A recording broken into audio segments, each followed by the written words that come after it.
Samarkand is the same age as ancient Rome. The city has witnessed the invading forces of Alexander the Great and Genghis Khan. But like the phoenix rising from the ashes, this city always rose again.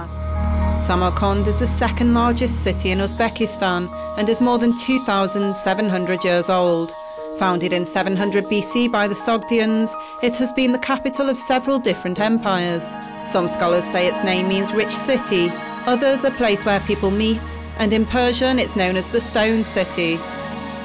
Samarkand has always played one of the most important roles in the Silk Road's many routes because of its favourable geographic location in the heart of the Silk Road. It has traditionally been a crossing point for the East and the West. The first merchants from China appeared in Samarkand around the 2nd century BC. They were particularly interested in local horses. For centuries, the Samarkand markets were among the most famous markets on the Silk Road. There was a special market for silk tissue, another for coloured tissue. In fact, we're speaking not just about simple markets, but about very large wholesale markets. The trade infrastructure here in Samarkand was probably better developed than anywhere else on the Silk Road, and that's why various rulers in different eras chose our city as their empire's capital. The most famous ruler to proclaim Samarkand as the capital of his mighty empire was the great Timur.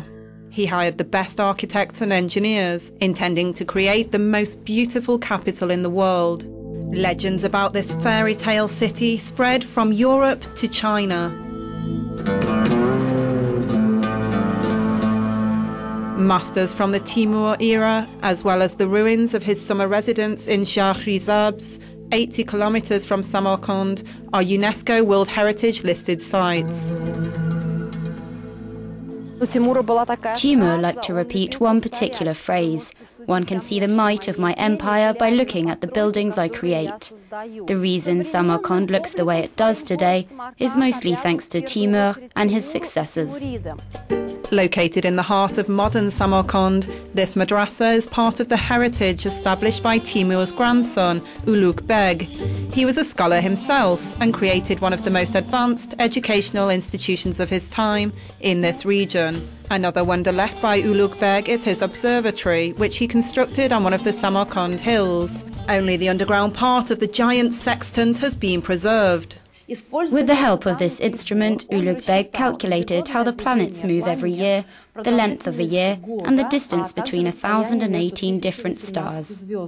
It's dawn and the stars can still be seen in the sky when the Siab market opens.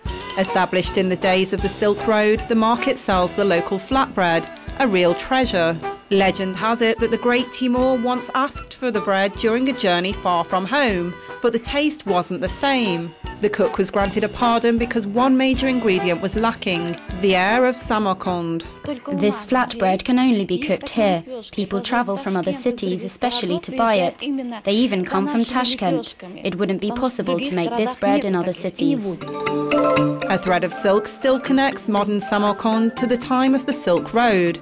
This fabric, produced in the region, is used to create handmade carpets. It takes months or sometimes years to make one silk masterpiece, which can then be preserved for centuries. Every carpet carries a history, and some of the patterns have existed since the times of the Silk Road. The El Morosi Theatre offers another way to really feel the city's history. Their historic fashion show presents costumes from different eras in Samarkand's past. Designers used archaeological discoveries as inspiration for their designs.